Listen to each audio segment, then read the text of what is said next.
As an enigma that never fully came to light, Nastassja Kinski, the epitome of fragility and mystery in European cinema, silently entered the screen and stayed in the audience's mind. In her debut scene, she made grown-ups blush at the age of 14. She caused a stir in Germany when she was 15, and by the time she was 18, she was holding the Golden Globe, making her the most sought-after European face in Hollywood that decade. For juvenile indiscretions, she was once arrested. She once talked candidly about how her father's maltreatment left her with scars from her early years. She entered into complex relationships, and she once openly acknowledged that she felt taken advantage of by the same industry that praised me.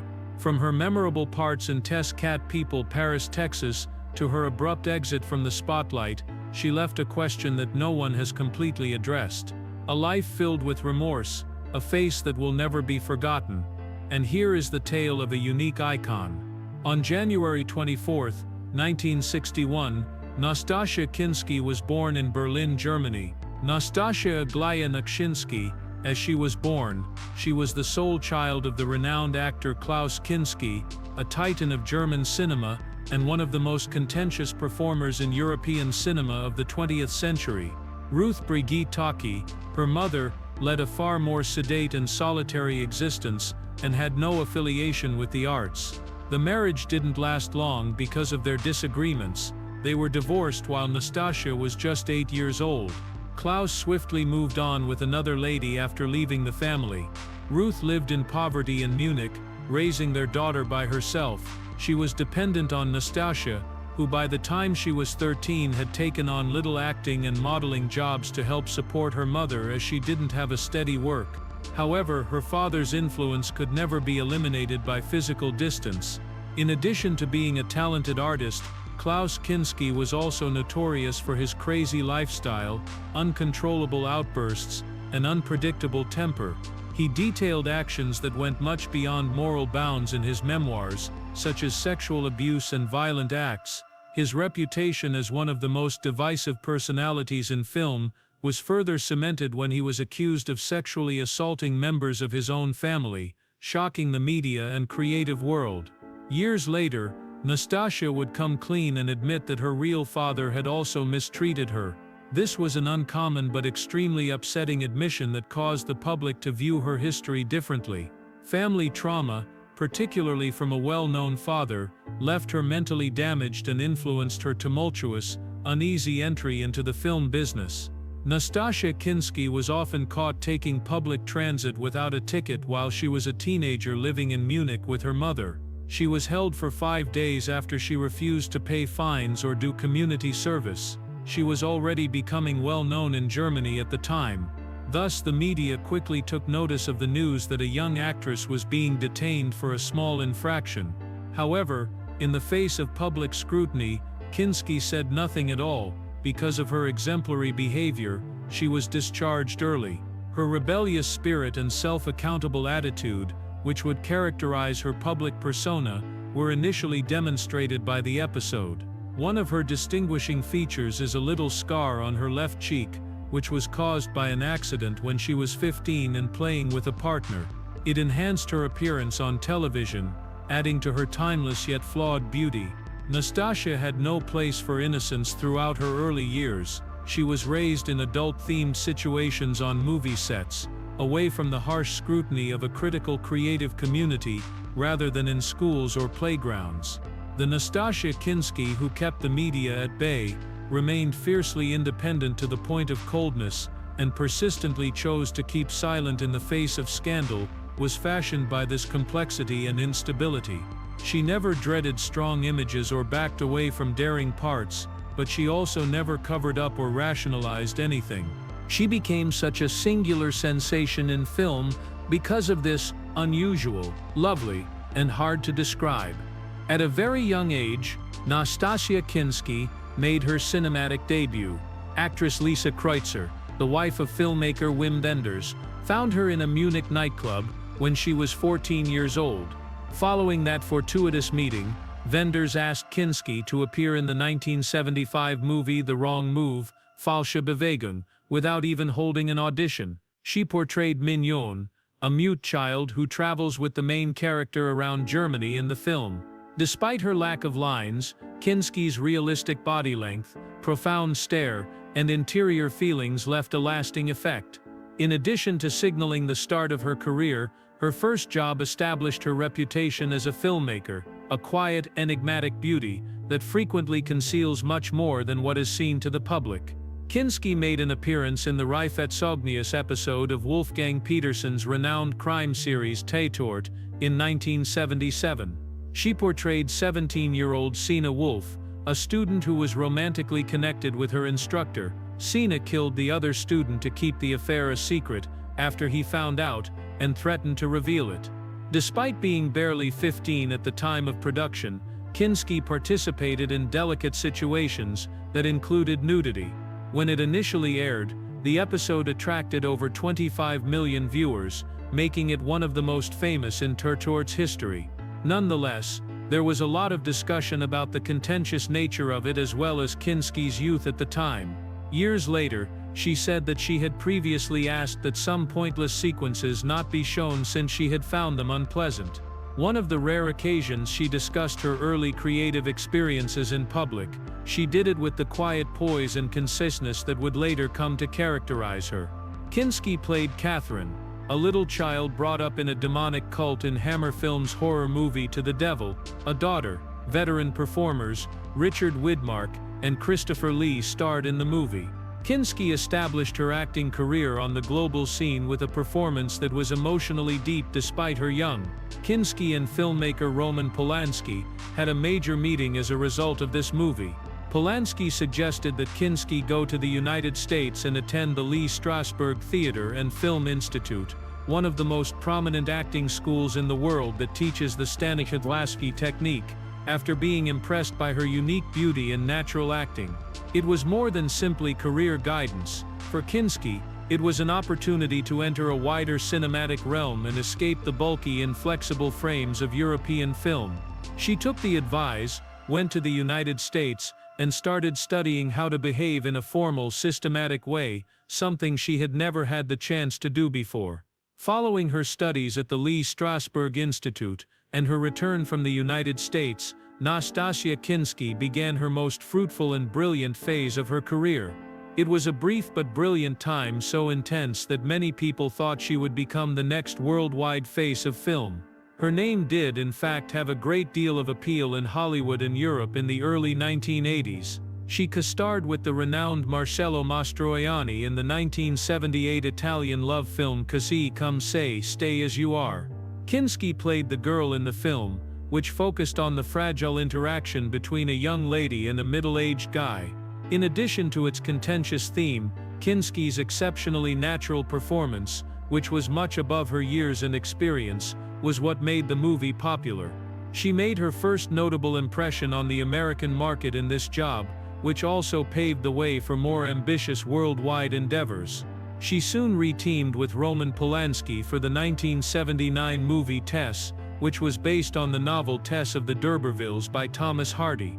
In addition to directing the movie, Polanski paid homage to his late wife Sharon Tate by dedicating it to her. Kinski portrayed Tess in the movie, a poor rural girl who is thrust into a catastrophe that is far worse than she can handle. Her portrayal of Tess, a figure that seemed to be fashioned just for her, was praised for its depth, subtlety, and inner power. In 1981, Nastassja Kinski won a Golden Globe for New Star of the Year for the performance, which cemented her reputation in the eyes of the world. She evolved from a weird European face to a serious candidate for one of the top directors in the world. After Tess's popularity, Kinski was chosen to star in Francis Ford Coppola's love musical One from the Heart, 1981. One of the most anticipated films of the post-apocalypse now era and her first American production, it came with a lot of risk. Coppola, who sought to revolutionize cinematic language, opted to shoot the entire film on an artificial Las Vegas set, using fantastical backgrounds and dramatic lighting to create a dreamy visual experience. The film was originally intended to be a small production. Despite an early estimate of less than $2 million, the budget swiftly grew to almost $25 million. There were no big box office pulls for the movie. Kinski was still a relatively obscure figure in Hollywood, despite being a growing celebrity in Europe. Frederick Forrest, her co-star, was likewise not well known. From the heart, the picture felt foreign to the average American audience because of its creative staging, languid pace, and absence of traditional emotional highs. Even worse, the rollout plan was subpar. The movie didn't generate any buzz before its premiere and got very little promotion. One From the Heart was one of the worst financial flops of the early 1980s when it was first released, earning only approximately $600,000. Coppola's Zoetrope Studios was forced to the verge of bankruptcy as a result of this failure, which also caused financiers to become generally wary of auteur-driven films. In every marketing effort, Kinski's name was strongly associated with the movie, even though she was not the primary cause of its failure. Being a part of such a significant financial disaster caused the business to begin to approach Kinski's career more cautiously, especially in Hollywood, where success and failure are plainly quantified by numbers. It was a silent but significant turning point that suggested the illustrious years ahead would not be as rose-paved as many had previously thought. In Cat People, a 1982 adaptation of the 1942 horror classic, Nastassja Kinski made a comeback to the big screen. She portrayed Irina, a young lady who was stricken with an odd illness. She becomes a Black Panther when her passion overwhelms her. It was a multifaceted position that was simultaneously alluring, enigmatic, sad and perilous. The picture, which was directed by Paul Schrader, has a striking visual aesthetic, with set design, color and lighting, all contributing to a somber, gloomy mood. Because of the story's blending of magical and instinctive components, cats are both unique and challenging to classify. Some referred to it as terror, while others interpreted it as a metaphor for suppressing one's emotions. The film's bold sequences and its depiction of a female heroine who defied expectations caused criticism. In addition to being a stunning protagonist, Kinski was the focus of the movie's fixation and someone who viewers wanted to understand but were never able to fully comprehend. Despite not being a box office success, Kinski's unique image was strengthened by the Cat People. An actress with an ethereal charm, alluring but elusive, who never played it safe and was not hesitant to take on difficult parts. It turned out to be a significant turning point in her development as one of the most mysterious figures in 1980s film. The reunion with filmmaker Wim Wenders in Paris, Texas, one of the great works of American independent film, in 1984, was the most important artistic turning point in Kinski's career. The movie had a sluggish pacing, little conversation, and lengthy silences, yet it had a unique emotional impact. Additionally, despite just making an appearance at the conclusion, Kinski's performance is frequently considered as the film's core. She played Jane Henderson, a lady with a difficult history who had left her husband and little boy behind. Travis, played by Harry Dean Stanton, eventually locates her, but they do not meet in person. A one-way mirror separates the rooms in which they sit. Kinski doesn't shout or cry aloud during the approximately 10-minute chat. She only talks in a shaky voice, her eyes unable to contact his, her breath shaking as though her entire history were resurfacing, and she was at a loss for control. That sequence is regarded as one of the most unvarnished and tragic speeches in movies from the 1980s. Bright lighting, sensual visuals and symbolism were absent. Kinski showed no emotion. Her presence required no special effects or backing music. The audience was captivated by the stillness between her words and her eyes, which were always on the edge of shattering. Wim Wenders famously remarked, "With Nastassja, her eyes tell the whole story, so I didn't need many lines for Jane, because it was subtle yet profound, like a scar that never healed on screen." Her performance is considered the apex of her career rather than because it was complicated. Paris, Texas became a cinematic representation of American loneliness, in addition to winning the Palme d'Or at the Cannes Film Festival.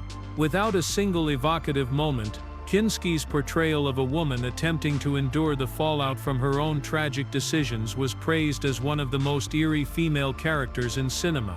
It was also the time when Kinski became more well understood. She didn't pick parts to make a statement. With nothing more than her silence and innate gaze, she transformed the ladies who stood on the outside of the spotlight, characters who were flawed and subtly broken, into the emotional focal point of the movie.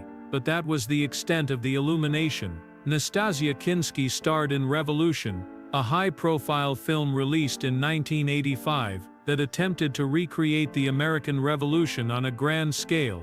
The picture was produced by Irwin Winkler, the man behind many of Hollywood's biggest successes, and directed by Hugh Hudson, who had achieved enormous success with Chariots of Fire. Most famously, Kinski co-starred with one of the most in-demand performers of the time, Al Pacino. Everything seemed promising. A big budget, a noble historical story, and an A-list cast. Expectations, however, soon fell apart. In addition to disappointing viewers upon its debut, Revolution turned out to be one of the biggest artistic and commercial busts in British film throughout the 1980s. For a variety of reasons, the movie received scathing criticism: slow tempo, a confused writing, erratic and hard-to-understand accents, and most importantly, an emotionally boring story. Revolution did not emotionally or historically resonate with audiences, even though it was set around one of the most significant junctures in American history. Its empty core could not be saved by any amount of visual investment. Despite having a production expenditure of around $28 million, the film made less than $360,000 in the United States, which was a startling loss at the time. However, the harm extended beyond the box office receipts. Large-scale film projects were put on hold for years after this failure caused a crisis of confidence among UK film financiers, which resulted in the bankruptcy of many production firms. Hugh Hudson, the director, was then on the verge of being banned from large projects. The main character of the movie, Al Pacino, received harsh criticism and decided to take a break from the screen for a while in order to escape the spotlight. While Nastassja Kinski isn't the front-runner, given that she had now starred in 2 straight high-profile failures, including Revolution and The Heart, Hollywood producers started to view her as a high-risk name. Although Kinski's brilliance and attractiveness were unquestioned, she started to lose importance in a field where profit is closely linked to brand awareness. She didn't get big scripts very frequently. Fresh faces were now written for leading parts. Despite her prolonged acting career, Nastassja Kinski was no longer seen as a budding star, but rather as a wild card that Hollywood had learned to handle carefully after the Revolution. During the height of her glittering career, Nastassja Kinski attracted notice for her love relationships that sparked as much interest as her brilliance or unique beauty. 3 well-known filmmakers were romantically associated with her. 3 men, Paul Schroeder, Wim Wenders, and Roman Polanski, once positioned her at the core of their creative universes. Kinski's cinematic path was originally discovered and fostered by Roman Polanski. She was just 15 when they first met in 1976 at a party in Germany. After casting her in the lead part of Tess, Polanski pushed her to pursue acting studies at the Lee Strasberg Theatre and Film Institute in the United States. The movie for which she won a Golden Globe was 1979. Kinski denied ever having a sexual connection with Polanski, despite the rumors that they were in love, saying that it was only flirting and that he had always treated her with respect. The German filmmaker Wim Wenders was the first to see Kinski's potential, putting her in her first feature, The Wrong Move 1975, and her career's high point, Jane in Paris, Texas, almost 10 years later. However, theirs went beyond a simple director-actress partnership. According to reports, they had a long-lasting discreet romance that was never verified or refuted. Wenders frequently referred to Kinski in interviews with a special regard, describing her as the light I never wanted to lose. "Women, I don't need to talk to understand each other," Kinski famously remarked. "Together we are silent, and there is love in that stillness." They were able to produce unforgettable cinematic moments because of their profound confidence. Since her eyes are already a narrative in Nastassja, as Merchants put it, she hardly spoke in her part as Jane in Paris, Texas. During the filming of Cat People, 1982, director Paul Schrader fell in love with Kinski. "The only actress I didn't dare to direct," he once said of her. Schrader wanted more when the filming was finished.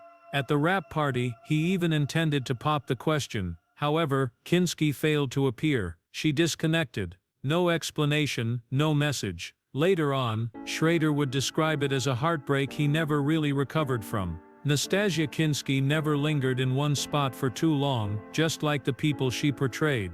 Her relationships always left a gap, even though they weren't noisy or long-lasting. She never discussed any of her romances, why she left, or why things ended in public. She once said, in a rare moment, that she needed independence more than love. People may remember her not only as an actress but also as a lady who never really belonged to anybody because of her quiet, which is both proud and personal.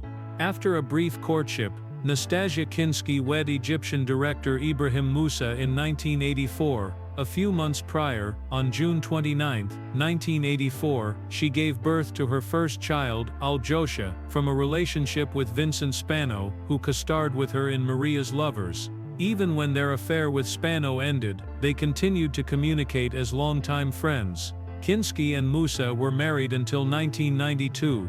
Their daughter, Sonia Kinski, was born on March 2, 1986, and would go on to become an actress and model. But they didn't have a happy marriage.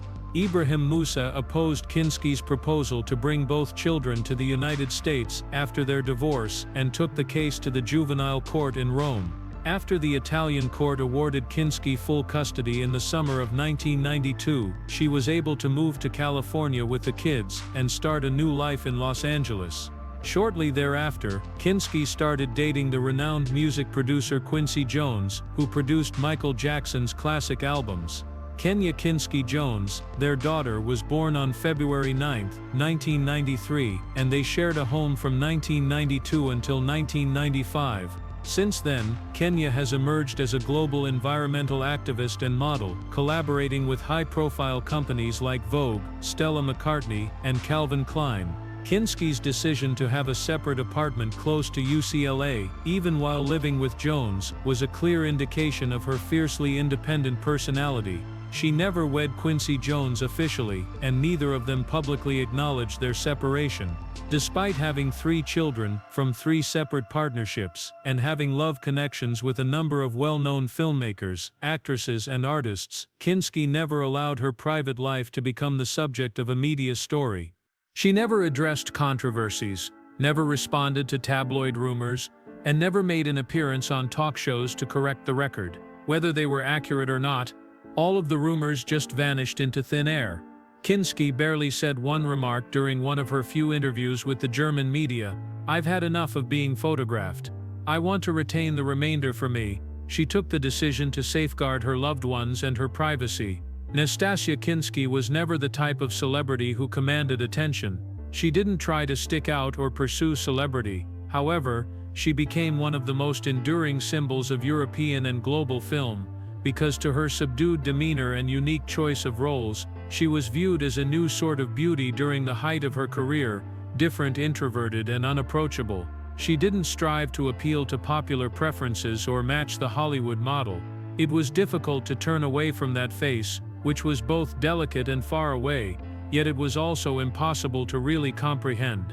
"I didn't need to write much dialogue with Nastassja," director Wim Wenders once remarked. "Her words were weaker than her silence." English, German, French, Italian, and Russian are the 5 languages that Kinski speaks. This gave her the opportunity to play a variety of roles in foreign films, ranging from a haunting broken lady in Paris, Texas, to a country kid in Tess. She constantly opted for complicated, troubled characters, rather than the stereotypically idealized ladies, whether in main or supporting roles. These parts contributed to a change in how women were depicted in movies. Kinski's female characters were more than merely objects of affection or sympathy. They had inner lives that others couldn't readily access, voices and anguish. Kinski experimented with writing and photography in addition to performing.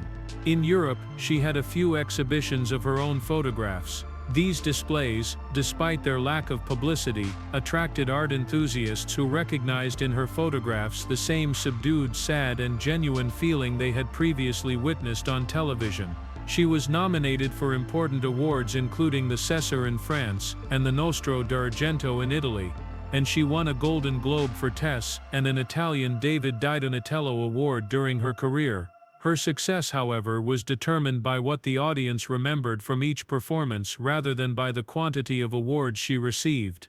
To be remembered, Nastassja Kinski never needed to defend herself or speak up. She was a silent legend who is still remembered by people who genuinely appreciate movies because she took the decision to be just sufficiently present. Despite her extended absence from the spotlight, Nastassja Kinski occasionally appears at significant cultural gatherings. She walked the red carpet at the 74th Berlinale International Film Festival in early 2024 with a soft smile and understated grace. She also made an appearance at Berlin's Cinema for Peace Gala that year, a charity function aimed at promoting social and humanitarian concerns. Kinski posts snippets of her daily life, pictures of her tiny garden, sunsets, and quiet, introspective thoughts on her personal Instagram profile. "I feel protected, but I also trust and pray," she wrote in a June 2024 post. Kinski now leads a tranquil life in California, reading, meditating, and caring for her garden during the day. She supports humanitarian initiatives, particularly those that raise awareness of mental health issues and aid impoverished children. She subtly provides inspiration and motivation based on her personal experiences, always discreetly and with humility. Nastassja Kinski, 64, has made the decision to live a more relaxed, contented life at a slower pace. Similar to a lady who has endured all hardships and now desires only peace, isolation, and the beauty of the little unsaid things. She has never sought to live a bright life, and maybe that's why her brightness lasts so long. Some artists like Clint Eastwood continue to work diligently behind the camera, producing films and finding ways to be present long after they are 90. They produce because to them, to live is to create, not for fame or wealth.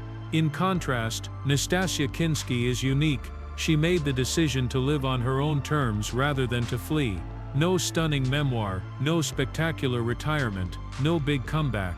When the audience still recognized her, she gently vanished at the perfect time. Here, there are simply options and what seems right, neither right nor wrong. Maybe she didn't want to be famous for a living. Maybe all she wanted was to be a lovely light that was all her own, even if it was fleeting. How about you? Do you decide to live for attention, or to be who you really are? Leave a comment with your ideas. Regardless of your opinion, we think all viewpoints should be heard. We appreciate you sticking with us during this entire journey. Don't forget to press subscribe and activate the notification bell if you enjoy reading insightful stories about life, art, and the decisions that go against our notion of success. You could be even more surprised by the stories we tell you next. I'll see you in the upcoming video.